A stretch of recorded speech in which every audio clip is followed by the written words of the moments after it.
So when you turn on your TV set, do you like what you see? Sometimes I don't like what I see. Actually, oftentimes I don't like what I see. And I know I'm not alone, obviously. So there was a song by Bruce Springsteen about 25 years ago that said 57 channels and nothing's on.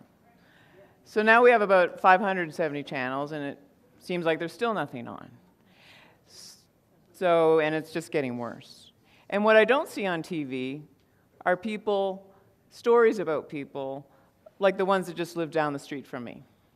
Like Russell, who restores old Chevys.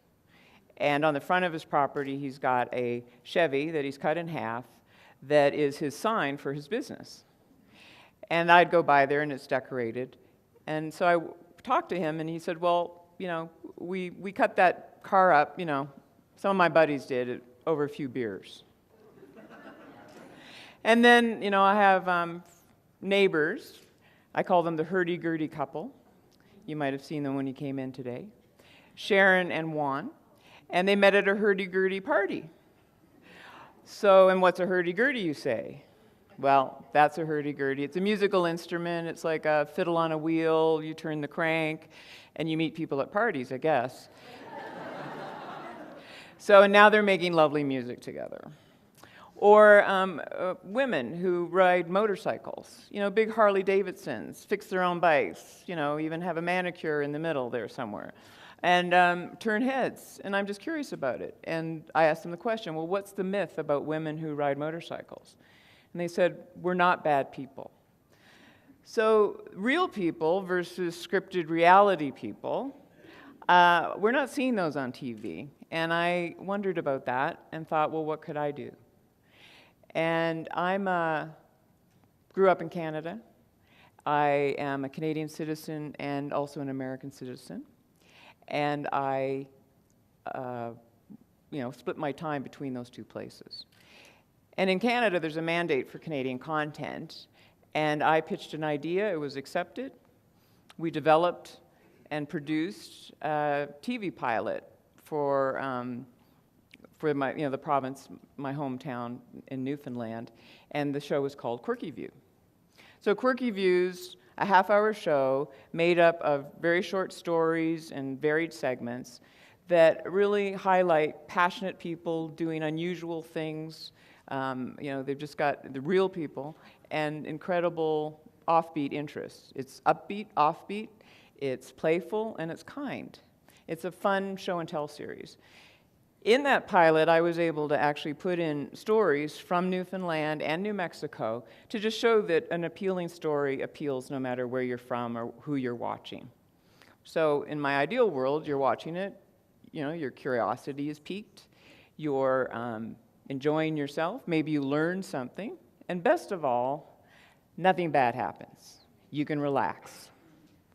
But that was just my view. That pilot was my view of it, and I'm a collaborator. And about, I don't know, 10 years ago, we started, some of us, Friends of Film, Video, and Arts. It's a organization for independent filmmakers, so that we can collaborate, we can meet each other, we can share knowledge and help each other work on productions. And really in the last 10 years, we've made over 150 projects together by virtue of collaborating and cooperating. So my idea with the series was that we could produce here and we could we could produce it here and we would be able to bring creative ideas that were quirky and offbeat, but it shouldn't just rely on me to bring those ideas. It would be our larger community and our film community. So, and the other part that we need from the larger community is all the business pieces of it. People who know more about cooperation and have, you know, maybe there's film schools that want interns to be part of something like this.